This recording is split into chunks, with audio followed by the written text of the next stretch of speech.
working again. Okay. Sort all these piddly windows out. Okay.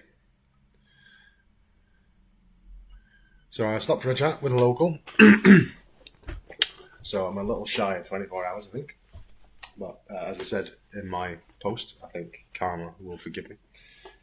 I gave up caffeine recently as well, even though I've had a few coffees last couple of weeks. It's been a bit difficult to stay awake. And I have just bought some Liquid Life. Choice of a new generation. Heart attack in a can. This bit's going to be a bit different now. No more tales of woe. Far from it. So, when I came towards the end of my trauma memories and my trauma experience, I had what at the time. I'm sure your glasses are bent. I can't check properly because if I turn my head one way, they go the other way. No. Yeah. I'll just walk. So when I came towards the end of my trauma experiences, I had what I thought and what I'm sure most people thought was a nervous breakdown, but it was not a nervous breakdown at all. It was actually an ego death. If you don't know what an ego death is, most of us have heard of the ego, but we don't really know what it is. The ego is the construct of the self, and it's a fragmentary part of us. It's not the full part of us. Excuse me. It doesn't have everything it needs, but it has a lot of power over us. It can make us believe things, make us see things about ourselves and about others that I hesitate to use the word thinks, but it thinks are true, but it doesn't have all the true knowledge. It doesn't have the whole gamut of experience. Our ego will protect us at all costs, even if that means that we run full pelt into a wall or throw ourselves out of a window. It thinks it's protecting us, but it's not at all. It can make us do very silly and destructive things to ourselves and to others. And it can make us make very, very bad decisions. And ego is built on our experiences, and everything that little voice inside our head that's got the power of a god with no oversight has learned over years. And an ego death is where your identity is predicated on everything you've learned, and all the words that you've heard said of you, about you, by you, about yourself. An ego death is when that crumbles. It's a bit like the emotion of ambivalence, of feeling two completely polar opposite, irreconcilable emotions. So feeling joy and anger at the same time, which I have experienced before. It's a really weird feeling. So if you haven't felt it, excellent. It's really weird. But an ego death is where something triggers a collapse. And I had one. I had spent most of my life, as you've seen in my previous video. Actually, just before I do this, I need to message a friend, a very nice lady who may very well watch some of these videos but didn't want to hear any of the bad stuff. So just give me a minute because she would worry about me.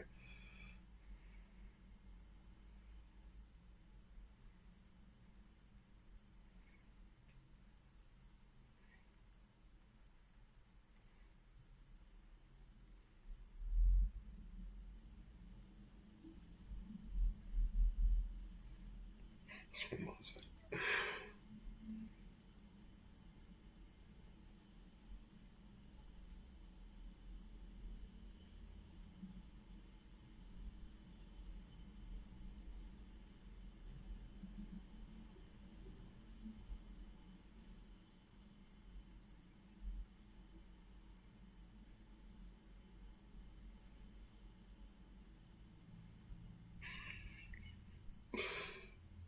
She's a really lovely lady, and she's very funny and very clever.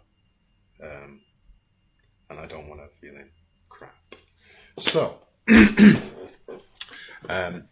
so yeah, my entire identity collapsed. I didn't lose any of my core. I still, the people that know me now, that's me. I'm finally my real self. It took me 40 plus years, a lot of pain, a lot of self exploration. Oh, don't you start now. Bloody smoke alarm. Boop. Wait for it. Boop. Yeah. I still maintain my positivity, my mercy, my care, my patience, my love for my fellow humans, even the ones who have done crappy things that I've forgiven them for. But it entirely collapsed, and I spent 2 full days lying motionless on a couch, staring into space, lapsing into sleep, waking up staring into space, and for the most part, I was just blank. But there was still a lot of things churning. So my identity was predicated on the idea that I was worthless. I told myself that a lot, and I think because I radiated that, I hadn't really made much of my life up until maybe my late 20s, early 30s, and it was a long path to get to where I am now. So a lot of people basically called me a loser, and I took all that in, and they called me much worse over time. Did a lot of pretty awful stuff to me as well. See the previous video for all those things, unless you are my new friend. Don't do that. You stay here. Stay for the nice stuff. Stay for the funny stuff, because this bit's good. So yeah, my entire identity collapsed. All those words began to fall away, and I came out the other side. Several years ago, I was nearly there. I was still very positive. I was doing a lot of things to move my life forwards, and yeah, I was taking good steps. I've always been a very gentle and loving man, apart from those times when my shadows reared their head. And I'm going to be talking about shadows, shadow state, and shadow work. If you don't know what that is, stick around. And when I came out the other side of it, I left the relationship I was in for various reasons. Once again, see previous video. I'm really chesty now. I've been outside. And after 2 or 3 weeks, things just felt really, really strange, and I couldn't explain to myself, and I couldn't put my finger on it. And after a while, I realised that my thoughts had changed. My physicality had changed. I'd had a lot of pain and discomfort in my joints, in my back, my neck, shoulders, head, shoulders, knees and toes. And in true English teacher style, before I felt from the crown to the toe top full of direst, not cruelty, but direst trauma. And afterwards, I realised that my thoughts weren't following me around anymore. I was looking at things differently, looking at myself differently. I could see that the things people had been saying about me for so long were utter crap. It's unfortunate. Well, no, it's not unfortunate, actually. It's the most fortunate thing that's ever happened to me. It's the greatest healing experience of my life. And it's how I know, when I said in that last video, you can't go back. You can't. And I can't go back. I won't. Because I can't. But even if I could, I wouldn't. I know now what I'm worth. I know my value. Yeah, I got my flaws. But they're not what people used to tell me. All the time I spent with endlessly cycling thoughts and emotions had just gone. I felt a vast depth of peace that I've never felt before. A few of you that I've discussed it with know that I've found some faith, not just in myself, but in something greater. I'm not going to discuss that here because it would take ages. And really, I'm still figuring that out, and it's mine anyway, so. But as time wore on, I had a few doubts that maybe it was, and somebody even said to me, when it wears off, just be aware it's going to wear off. But it's not. It hasn't. And I'm not going to let it. And as soon as I really understood that something had changed and started to research, try and figure out what had happened, and I found ego death. And from ego death, I started learning about shadow work. Shadow work is the most powerful process I've ever engaged with in my entire life. It's perhaps not for everybody, but it's the idea that your pain is what changes your perception, your pain is what changes your behaviour, your thoughts, feelings, and the way you perceive others, not just yourself. It's the idea that you must face your pain, you must face yourself, because your ego doesn't want you to. Your ego will protect you at all costs. It will stop you from looking. It'll turn you away in as many different ways as it can. It'll try and scare you. It'll try and make you run. It'll try and make you drink. It will try and make you look at other people and think that they are the problem. And the trouble there as well is, of course, you look first at the people closest to you. I think that's where that saying comes from. You always hurt the ones closest to you. You always hurt the ones you love. Because a lot of the time it's not really them. It's you. Not you, but it's inside you. But in very much the same way, the answers are inside you as well. And shadow work is the idea that you begin to question it. I would urge anybody who feels lost or feels that they're in pain or feels that their life isn't what it should be to try this, but with one caveat, one warning. Unless you're very resilient, you're very strong, or very self-aware, I would do it with guidance from someone who's either done it already or seek out a therapist who's trained in it. It will strip you bare, it will leave you wide open, and your ego will do everything it can to chase you away, to stop you looking. And my thinking on this is it's because as humans we live in a single moment of experiential time. I've said this a few different ways to a few different people and on a few different platforms, I think, as well. That moment of experiential time is all we are. The future stops at your nose and your toes. You can't see the future. We know that. We feel the past, but it doesn't exist itself either. The past only truly exists and only has any sway over us because of what happened in that previous single moment of experiential time, that now that was, instead of the now that is. And the reason that our ego protects us so vehemently is because when you feel that pain, it feels just as it did on the day. Because it's like a photograph, a snapshot.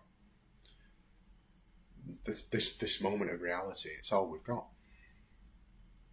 And that moment of reality that hurt you so deeply, that left those echoes in your mind and your body, it's like at that moment, it takes a photograph, and it's like those cross sections you see of brains, or the slices of minerals that you see in rock shops.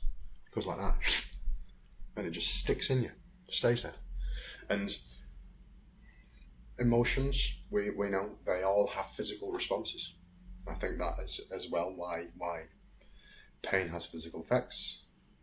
It's why I was in physical pain a lot. After my ego death, a lot of my physical pain ceased to exist.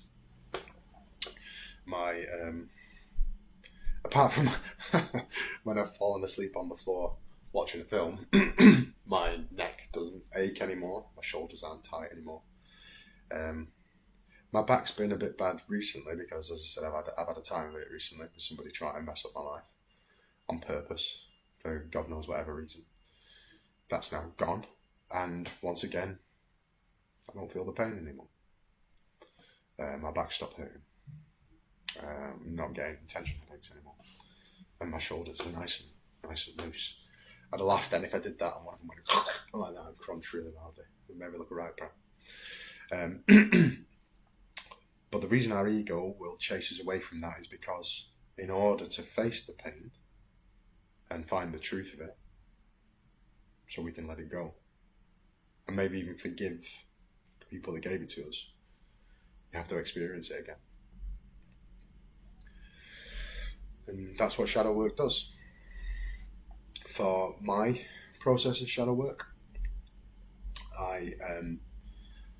for quite a while I've been doing meditation and mindfulness, which is also a very useful process.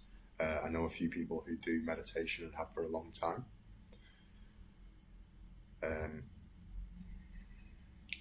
And previously, before my ego death, I'd found through meditation I'd done a shamanic journey.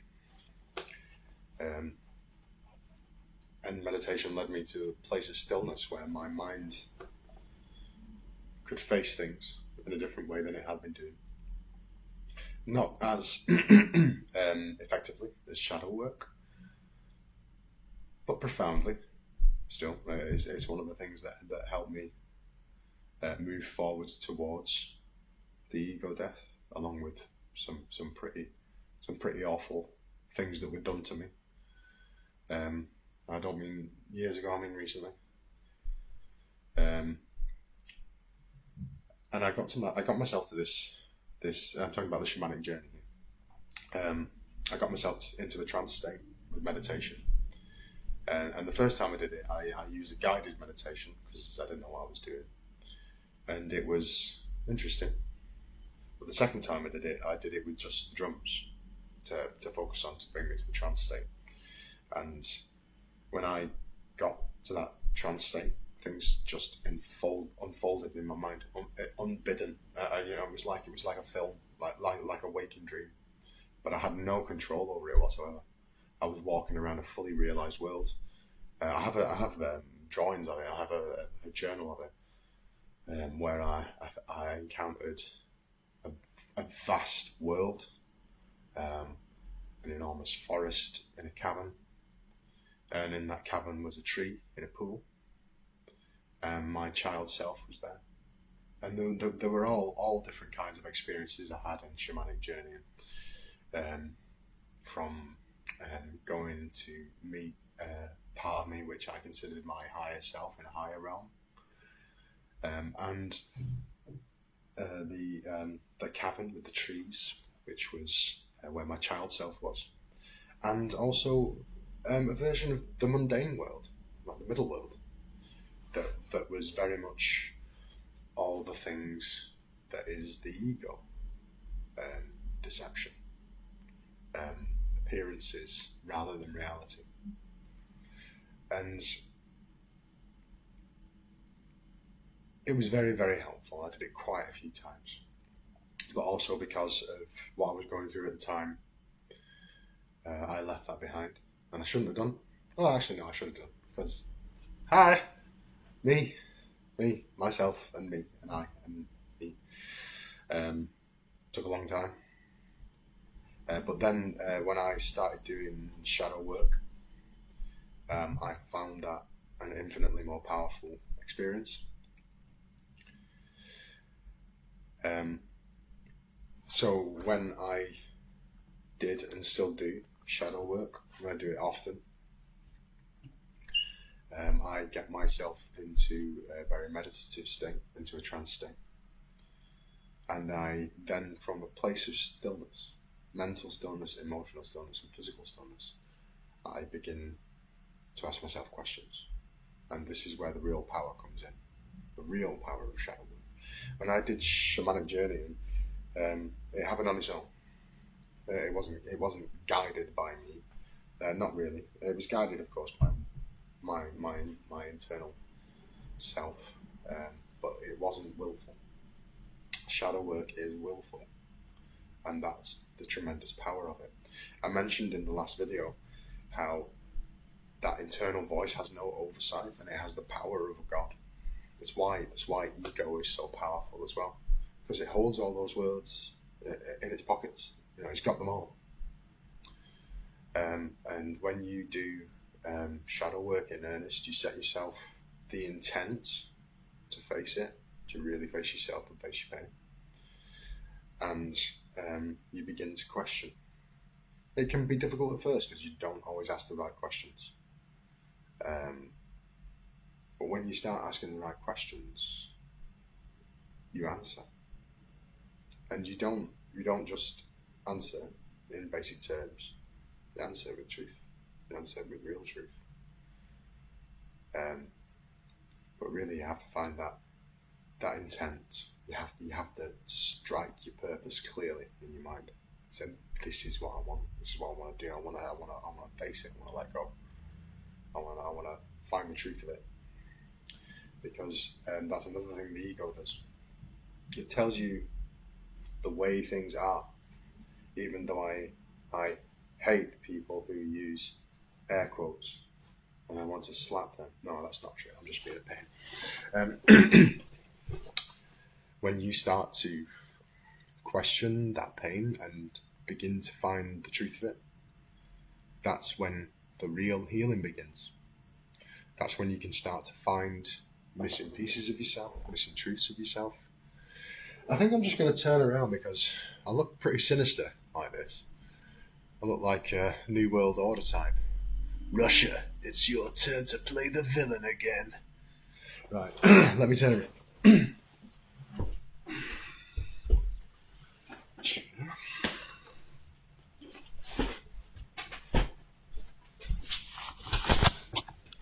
Wait, hello. Those of you wondering, although I'm sure you're not, I don't have a desk. It's an ironing board. Right.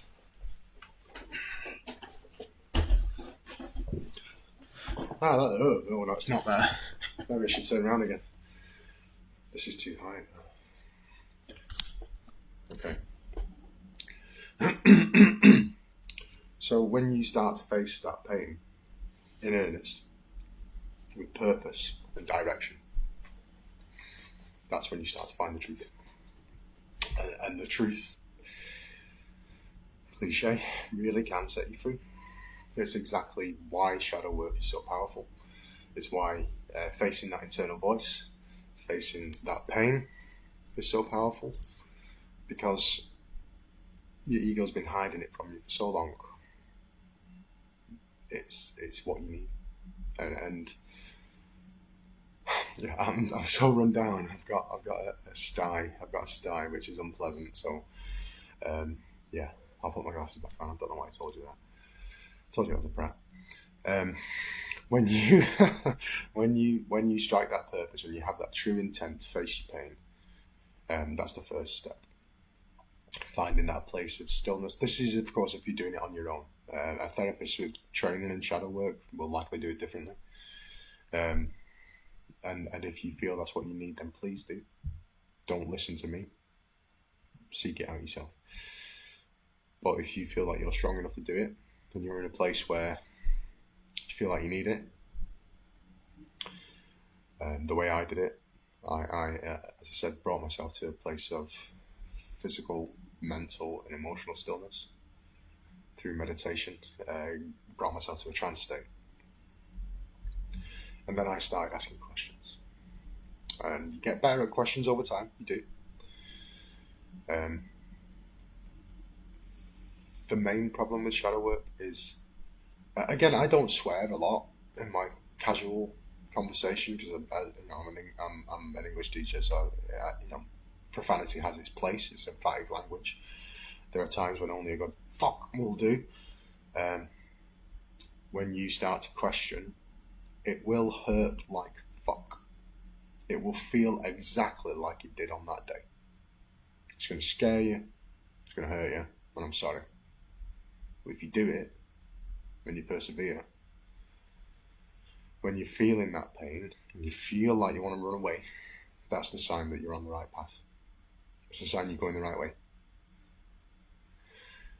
And when you start to deal with that snapshot pain from that moment of experiential time where you were hurt so deeply, you can start to ask more and more questions. And the more questions you ask, the closer you come to the truth of it. And the truth of it is exactly what you're looking for. Because people and ourselves and our ego, they change that voice in our head, that incredibly powerful voice. So the only way to change it back, or change it to what it should be, is to face it, to find the truth of it. And when you find the truth, the real truth,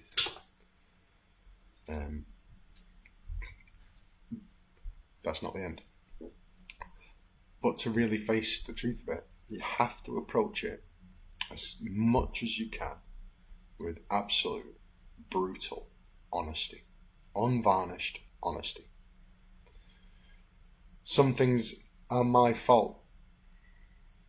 I did some things that cost me things. I blamed other people for them. That kind of brutal honesty. It's like looking at your memories that you've always felt somebody else gave you, or your pain, that somebody else gave you. And if you can be truly brutally honest with yourself, sometimes it's your fault. That kind of brutal honesty, without the bias of the emotions. But that's the tough part. That's where the stillness comes in. Quite often when we think about these things that have troubled us or hurt us so deeply, we're already emotional before we can even begin to question. And we always ask the wrong questions, like, why does this keep happening to me? Why did they do that? Those aren't the questions you want to ask. I can't tell you what questions to ask. Not sure anyone can. But the questions and the answers, both, are in you. So, stillness.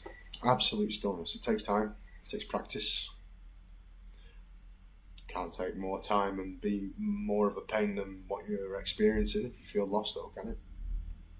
Can't be more hurtful than living the life where you feel like you're not living your best life. You're not your best self. That you keep losing people, losing pieces of yourself, losing out on opportunities that you could have taken readily with both hands. So, a place of mental, physical stillness. So when you begin to question the pain and the memories, your experiences, when those emotions come up, you're already at a place of stillness. You can rationalize a lot more easily. And you can keep telling yourself from that place of stillness, no, I don't need to stop. I don't need to run away. I don't need to put it in a box, shove it down. I think I was talking to my mum about this.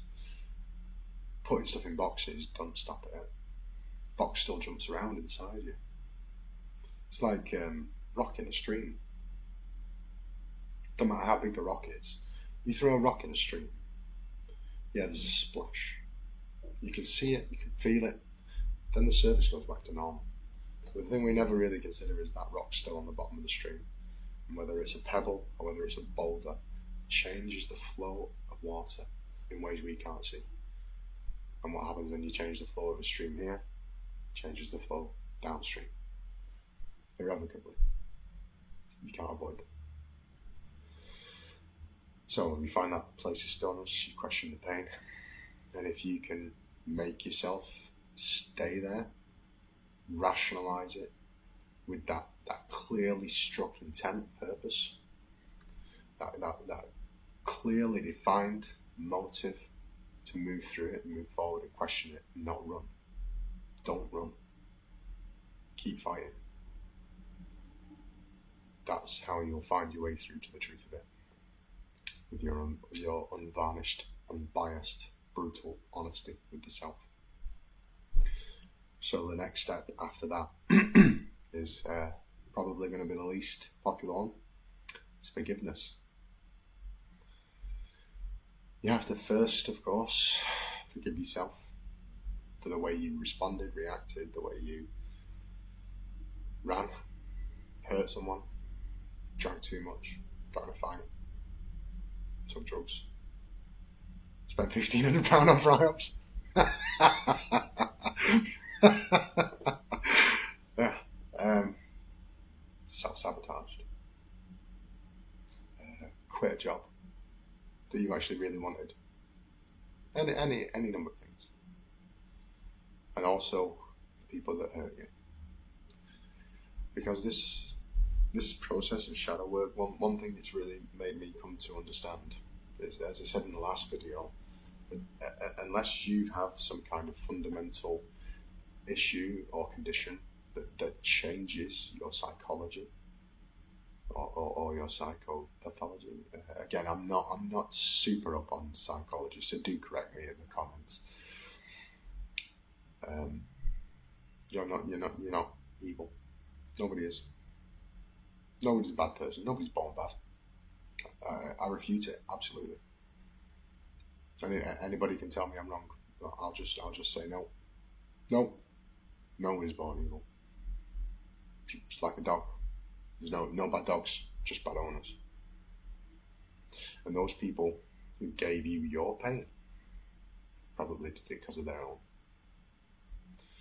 And one of the most valuable and beautiful things about shadow work is when you have that brutal honesty. Oh, there's a pair of trousers on the radiator there. Good thing it's not underpants.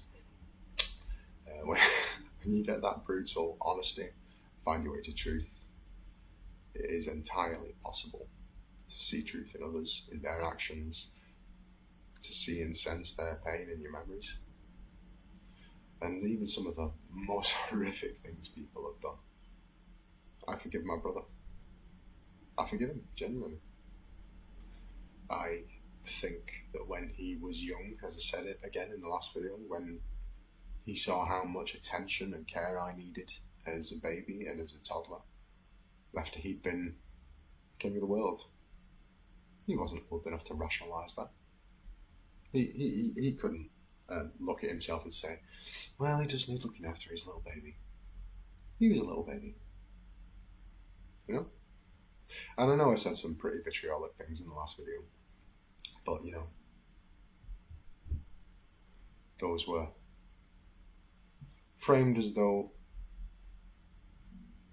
I was presenting them in that moment of experiential time.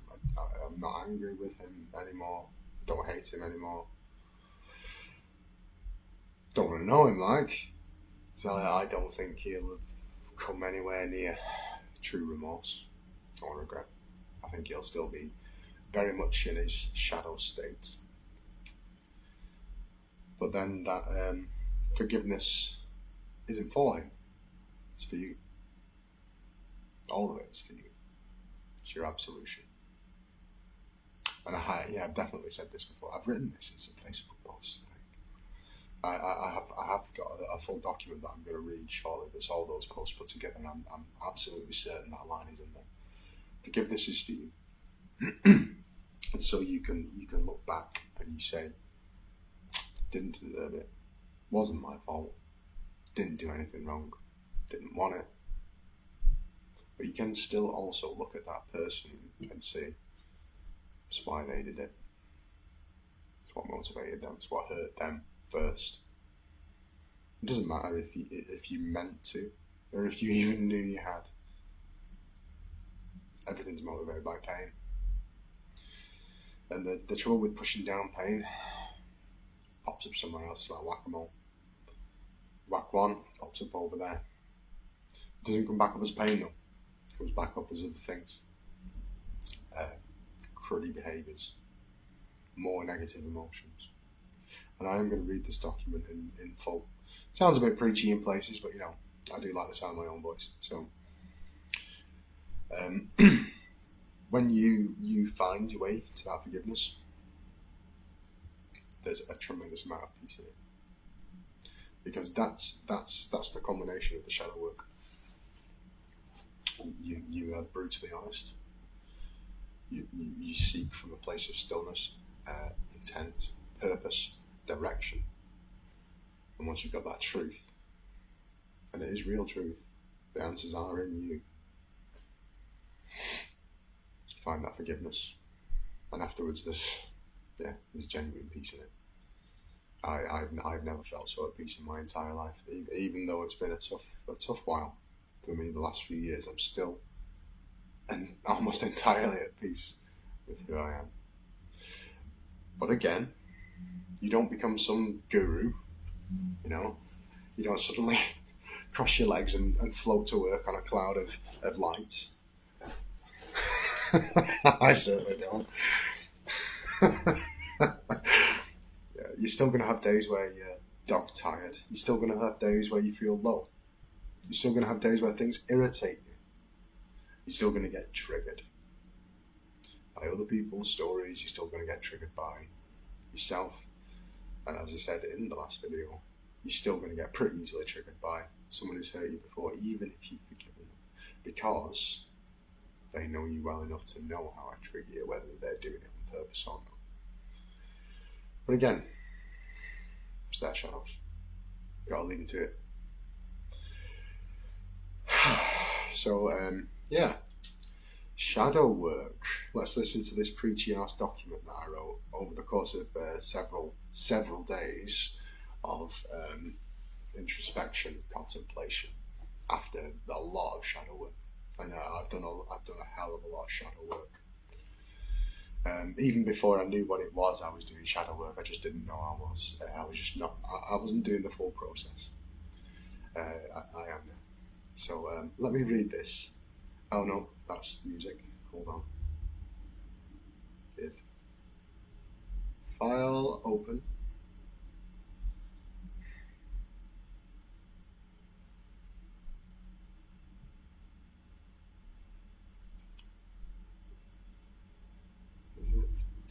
Here we go. So this is shadow work, confronting pain to find peace. Preachy ass document by me. We all have shadows inside us, in our hearts, minds, and spirits. Some are weak and inconsistent, but some are rich and deep, as though cast by a blazing sun. Sometimes we can embrace our shadows because they can feel like a merciful shade. But the real truth and experience of life lies under the sun, no matter how hot it feels, no matter how frightening it is to step out from our shadows, no matter how hard it can be to believe we do deserve to be happy and loved. The shadows can sit deep with sharp claws locked in, working in secret to undermine all the good in our lives. Or if we do see them, we might put them in a box, there it is, though the box still bucks and jumps with the shadows fight, jostling our thoughts and actions. The box doesn't protect us from their influence, we simply ignore it, even though we may question, why do these things keep happening to me?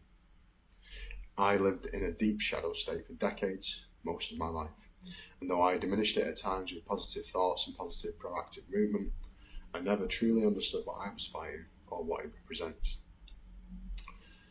The shadow self is an imitation of the true self, a cheap copy, or rather, a beautifully written poem scribbled over by thick lines of heavy script that warps the beauty of the words. My shadow self was not really me, but the hardest part wasn't understanding that. It was that other people couldn't understand that. My shadow self was destructive. It filled my mind, hands, mouth, and veins with anything that might stop the pain. My shadow self sabotaged me daily, passing up true opportunities through the fear it danced through every aspect of my life. Let anger sit and seethe or erupt over the wrong things and at the wrong people. Blinded me to so many truths till I finally understood. The most important thing to remember is that it's never too late to do your shadow work, to face down what holds you back, makes you drink, makes you angry, makes you sit and stare or cry, makes you sacrifice what you actually want because the shadow keeps telling you it's wrong. Ego keeps telling you it's wrong and to run away. Shadow work is so important, but it can feel like sorrow and like depression. But when this happens, when your spirit feels weak and depleted as you look into the shadow, that's how you know you're on the right path. It will squirm and hide or try to put you back into your old patterns of denial, but do not stop fighting. This is your tipping point, your opportunity to push through to truth, face pain, and forgive yourself or those who gave you the shadows. And once the shadows begin to lift, you will feel the difference. You'll see yourself without the warped perspective, and those around you, or those who passed from your life after your shadow self made you sabotage what was good, what was wholesome, and what might have been your destiny. It will hurt. It will. There's no denying that. Push forward and through, and you will find the peace it denied you. Find the togetherness it denied you. Find the true self it denied you. End the cycle of physical, intellectual, familial, or romantic solitude, and perhaps find something greater. After that, it's up to you, but there are some things to remember. Your shadow state may have been obvious, or it may have been an insidious threat skulking beneath the notice of most people that knew your shadow self. I can only speak for myself, but I remember how it destroyed things, literally and figuratively. I remember how I hurt those around me, and though my shadow self rarely raised its fists, it cut with words and actions and blindly tripped me at every turn. The most dangerous part was that it convinced me I was travelling right, and that those around me were the wrong ones. There was always an excuse, always a reason, always an explanation for why they left, why they cried, why they seemed to almost break under the pressure of my shadowed actions. But that was still the shadow itself working to undermine me. I know that some people will never forgive me for what my shadow self did, and I accept that, because I know now that that was not actually me. There's a point where the shadow boils up out of the depths, and your ability to choose the right way of handling things is eliminated, like an autopilot with only one destination, a kamikaze dive back into pain. So if there's someone in your life labouring under their shadows, or it's you, don't judge too deeply. Don't even allow thoughts of judgment to come in. They're still there, so are you. Can't see through it though. Can't think straight. Can't act in authenticity, because the shadow is a Maya. If you can, try and see past the shadow in the people that you love and yourself. Even beneath the loudest voice, the angriest eyes, the self-aggrandizing peacock, the know-it-all, there is pain at each and every moment of shadow influence. And the last thing, perhaps the hardest thing to remember and to anticipate, is that some people might never forgive you for what you did in the shadow state, may never accept you back into their lives. But anyone, ever, who saw your shadow and fought for you may understand. If they saw it before you did, they may not turn their back if they see how you fight against it now, how aware you've become, and the good shadow work you're engaged in. Healing can happen everywhere, for everyone. Bonds can be repaired or re-established. Wounds can be salved, and hearts, minds, and spirits that resonated with yours can do so again. Don't give up hope. Don't be afraid. Don't assume what the outcome will be. Your true self may shine so very bright that even the memory of your shadows is banished or forgotten in the glare of who you can become. Because you weren't really being you, not really. None of us want our shadows, and none of us are our shadows. So you shouldn't let darkness win. It's already taken so much. Fight to the fucking death. So that's section 1. I'm starting to feel a little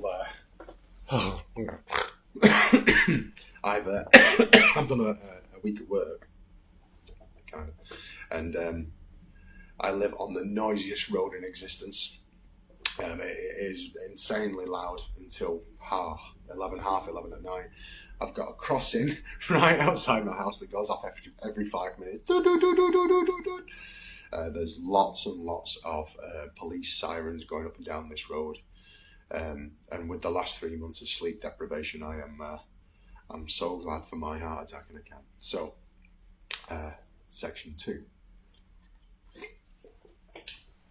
So this is about the process of shadow work again, but without me ad-libbing through it and being a bit preachy. Embrace truth. It's a catalyst for personal growth, helping us break free from denial and embark on a journey of self-discovery and transformation. These can be uncomfortable truths, but stay open and curious and be willing to confront the reality of who you are with authenticity and courage head on, no matter how much the ego pushes back against your efforts. Embracing truth is an ongoing process, not a one-time event. And though it can feel like pain, that pain is the releasing of restraints, of self-doubt, and the lies we willingly tell ourselves when we're afraid of something. Fear is an illusion. It's a tool of the mind to distract us from the true path. Sleight of hand from the ego that tries to protect us always, even when that isn't in our best interests. Personal growth is one of the only true ways out of depression, anxiety, self-doubt, self-sabotage, and myriad other blocks of mental stone with which we weigh ourselves down.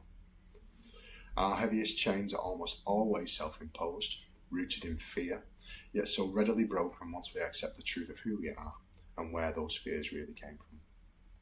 It's a cliche, but truth really can set you free. If we want to release what holds us back and find our true power, we must look inward and face the deepest, hardest truths of our lives, and only then can we move forward with open eyes. Anger, bitterness, distance, blame, jealousy, they're all expressions of pain. We supplant our pain with other negative emotions so we can avoid feeling said pain, because that pain will often make us confront the truth.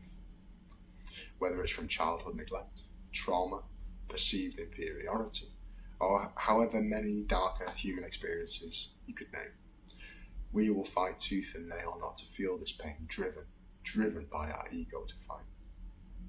Just as truth could release us from it, denying our pain holds us down, colours our eyes, taints our voices with emotions that carry our pain away from notice, at least for a time. We rage, we disconnect, we blame, we envy because we do not want to look closely at our pain or allow it purchase in our lives. This means we don't look at ourselves, and this can make us feel even more lost because we don't truly know ourselves.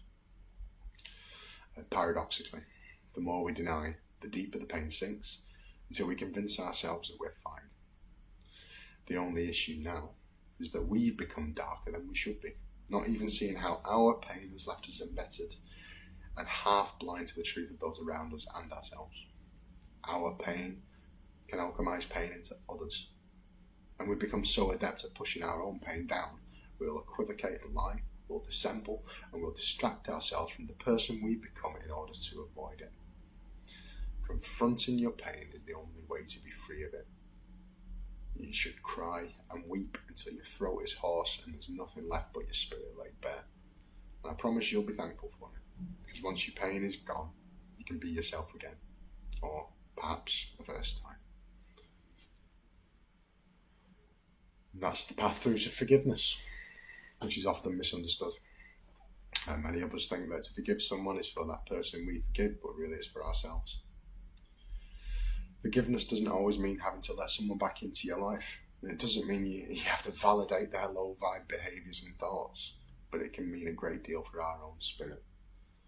No matter the situation, whether it was something as simple as a white lie, or something as earth-shattering as being abused or neglected by someone who had claimed to love the person they suppressed or damaged, the forgiveness is still not for them. I forgive those who hurt and seriously harmed me, those who broke me, those who took and never truly gave, those who fragmented my mind as a child and left me decades of healing to do, those who swore to guard my heart and support me in life, but who only ever cared for their own needs and feelings, on those who knew all my demons and still became one themselves. I forgive you all, but that's so I can move on with open eyes and feel no shame, guilt, or blame for the dark acts done to me, dark thoughts directed at me, smear campaigns, out and out lies, so they can absolve themselves of their wrongdoing. Forgiveness is my absolution, because I know I deserve better in every single way. It's my absolution, not theirs, and what it absolves me of is being beholden to any further thoughts that their poor treatment of me was my fault. So much of life is a choice, so choose wisely, because karma is always punching. I'm living in the light of truth and the light of who I really am, and it shines a lot brighter than anybody's ever told me before. And after a lot of trials and a lot of damage and a lot of false and dark people in my life, I still forgive all of them, because if I didn't, I wouldn't be me, because I believe in forgiveness and mercy for everyone. And since my earliest years of free thought, I was angry about my mom. It got less over time, or maybe I pushed it down, but I always took the standpoint that we were each other's lonely islands, reaching across gulfs of understanding, shouting to be heard, yet never seemingly understood. And a few years ago, I was nearly at a point where I could have been open to it, but still then lost myself in the promise of all I was missing, when in truth, I already had all I needed, and that was me. Since I've become single again, my whole world's opened up. I understand now that it's all been leading to this. I've found truth in and of myself, and I have faith in myself. And I think anybody can, everyone can, no matter what they've been through, no matter who they believe themselves to be. And that's pretty much it for now. I've got other things as well. I was going to do some music. Like I said, I'm absolutely knackered. I'm still going to try and push through and do the 24 hours, because I am a man of my word. But I might, like I said earlier, I might do a bit of a cop-out and just read my novel. not just like sit here and read it for 10 hours. I might actually read it out loud. But I'll think on that. I did have another thing, actually. Quite a lot of years ago, I found this thing. Some people will be very familiar with it, but if you're not, it's called Desiderata. It's by Max Ehrmann, and it's when you read it, it doesn't really sound particularly profound, but when you think about it, they're really simple truths that can really make your life more positive and like that, qualify that internal voice. When I first found this, it was shown to me by someone who hurt me, a partner I was with years and years back. So I suppose it's kind of ironic, but also a bit of karmic justice that somebody who hurt me set me on a path that brought me a lot of peace. Over the years, this has meant a lot to me, one line in particular. So I'm going to read this, Desiderata by Max Ehrmann. Go placidly amid the noise and haste, and remember what peace there may be in silence. As far as possible, without surrender, be on good terms with all persons. Speak your truth quietly and clearly, and listen to others, even to the dull and the ignorant. They too have their story. Avoid loud and aggressive persons, they are vexations to the spirit. If you compare yourself with others, you may become vain and bitter, for always there will be greater and lesser persons than yourself. Enjoy your achievements as well as your plans. Keep interested in your own career, however humble. It is a real possession in the changing fortunes of time. Exercise caution in your business affairs, for the world is full of trickery. But let this not blind you to what virtue there is. Many persons strive for high ideals, and everywhere life is full of heroism. Be yourself, especially do not feign affection. Neither be cynical about love, for in the face of all aridity and disenchantment, it is perennial as the grass. Take kindly to the counsel of years, gracefully surrendering the things of youth. Nurture strength of spirit to shield you in sudden misfortune, but do not distress yourself with dark imaginings. Many fears are born of fatigue and loneliness. Beyond a wholesome discipline, be gentle with yourself. You are a child of the universe, no less than the trees and the stars. You have a right to be here. And whether or not it is clear to you, no doubt the universe is unfolding as it should. Therefore, be at peace with God whatever you conceive him to be, and whatever your labours and aspirations and the noisy confusion of life, keep peace in your soul. With all its sham, drudgery and broken dreams, it is still a beautiful world. Be cheerful, strive to be happy. Very simple, but words to live by. Genuinely, I found a lot of happiness in those ideas. A lot of happiness. And I talked in the last video about core values. I cultivated 6 core values for myself. First being honesty, and it was from that line that I made that decision. Beyond a wholesome discipline. These glasses again. Beyond a wholesome discipline. I'm not as thick as you drunk. I'm off shot. No. Beyond a wholesome discipline. No. Be kind to yourself. So my wholesome discipline was based on the things I was missing. So it was honesty, diligence, responsibility, strength, patience, and mercy. And those 6 values were the beginning for me, the beginning of my change in life. So there's so many different ways that you can make a change for yourself. And it's a strange thought to have, really, because it's like I said before, we all think we're the hero of the story. We're all the main character, but we can't all be the main character. At some point, some of us have got to be a bit part. Some of us have got to be a cameo in someone else's story. But if you want to be the main character's got to have something to do.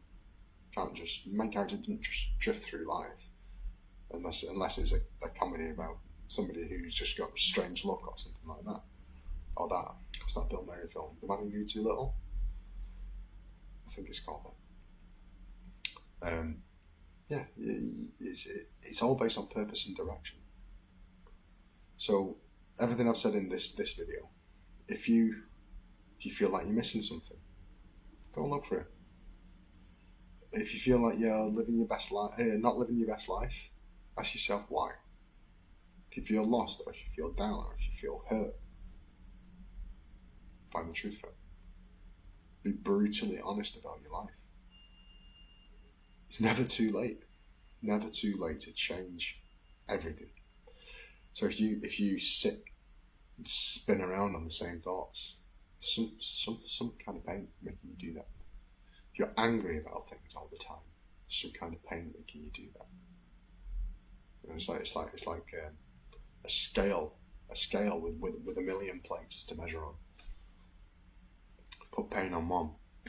You don't know which one's going to pop up somewhere else and what's going to be on it. Finding that pain and fighting through it. Finding yourself. It's the only real way. It's tough to do it on your own. It's tough to do it on your own. If you're going to do it on your own, be ready. Be prepared. It's going to hurt like buggery. It's going to be hard. And if you found it difficult to be stable, I would suggest that you don't try it on your own. I'd suggest you get someone to help you. If you're the kind of person who very, very easily turns to drink or drugs, or, like I said, gets angry easy, or gets really, really down easily, don't do it on your own. Find someone who can help you. But there's a path through it to everybody. For everybody. Everybody. Whew. Well, that was intense, wasn't it? So, I don't know. I need one of them things. Make it a bit lighter. Or maybe I should just like, off screen like that with a hat and cane. Hello, my baby. Hello, my honey. Hello, my ragtime girl. Right, now I've got to make a decision on what I'm going to do. I was going to sing some songs. Like I said, I'm cream crackered. My memory's not great at the moment because I've been so tired. I played my first paid gig recently, and because I've been so tired, my memory just did not do so well on that night. In fairness, the gig was on a Friday, and I'd found out the previous Monday that I needed two 45-minute sets, so I had to prepare and learn two 45-minute sets in 4 days. Luckily, I was on holiday. I say holiday. I haven't really had any holiday at all this year. My first holiday, my first half term of this year was broken by something pretty intense. My second holiday, the summer holiday, again broken by something pretty intense. This last holiday, sleep deprivation, thanks to the people who were there. The person who is there, never seen him, never even heard him moving around. It's a dream. Unless they've rented out to a ghost. Rent a ghost, what a show.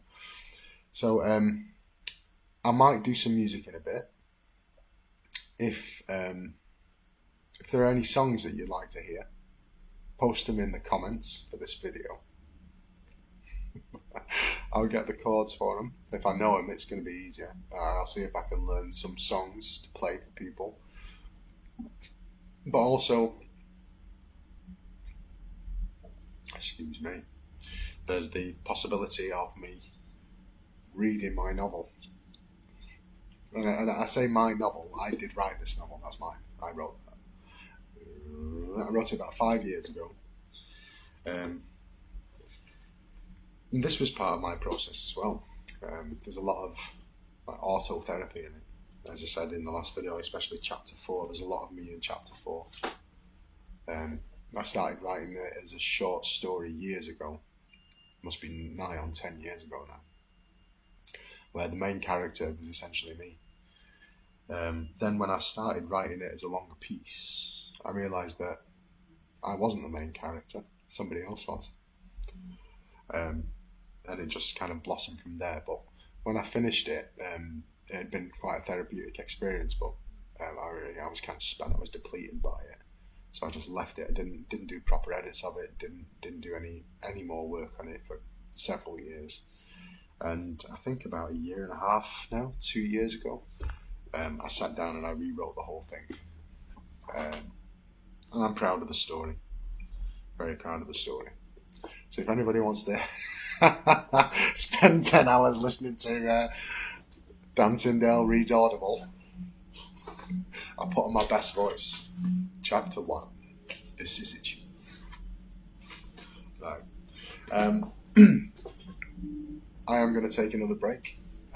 When I got home from work last night, I tried.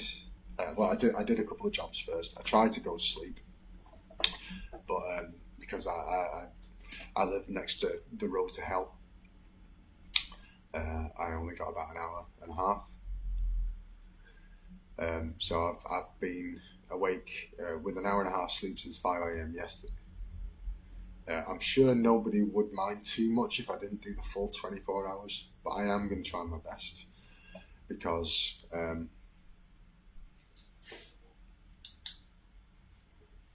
do I put this into words?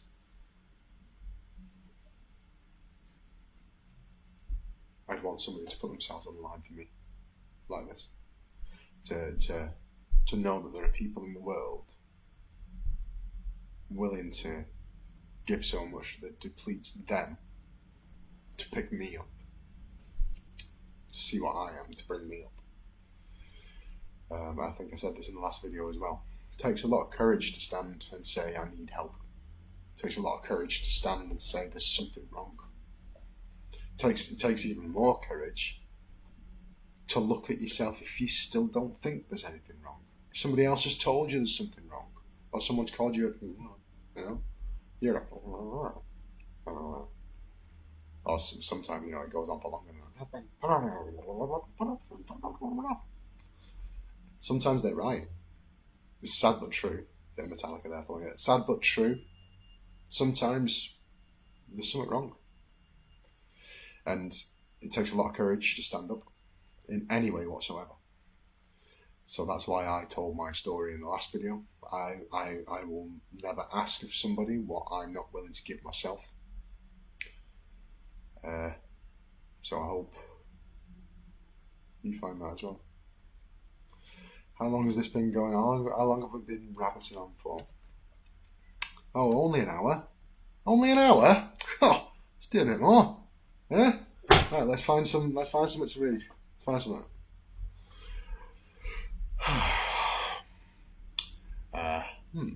Maybe I should play a song.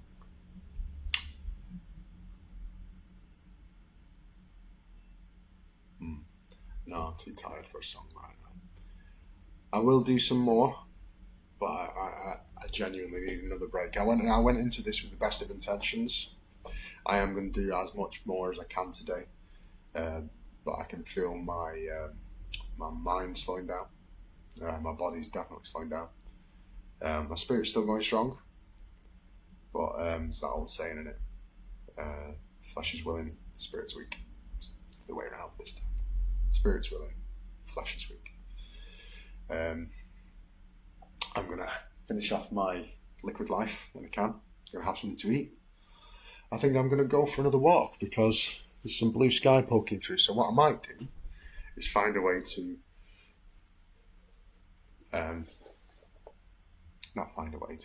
take my phone with me and do some streaming while I walk somewhere beautiful.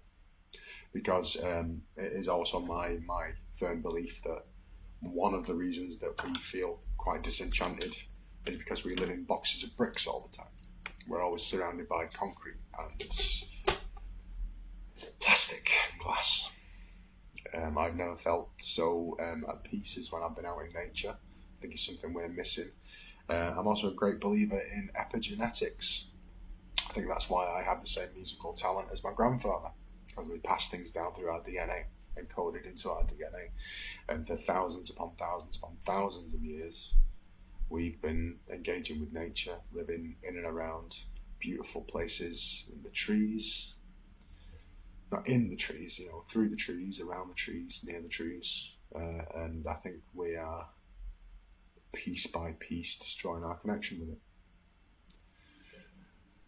So leave me a comment if you think there's a song you'd like me to learn for later in the day. I might go for a walk for a bit, might take my guitar and find somewhere beautiful and play a song on a stream.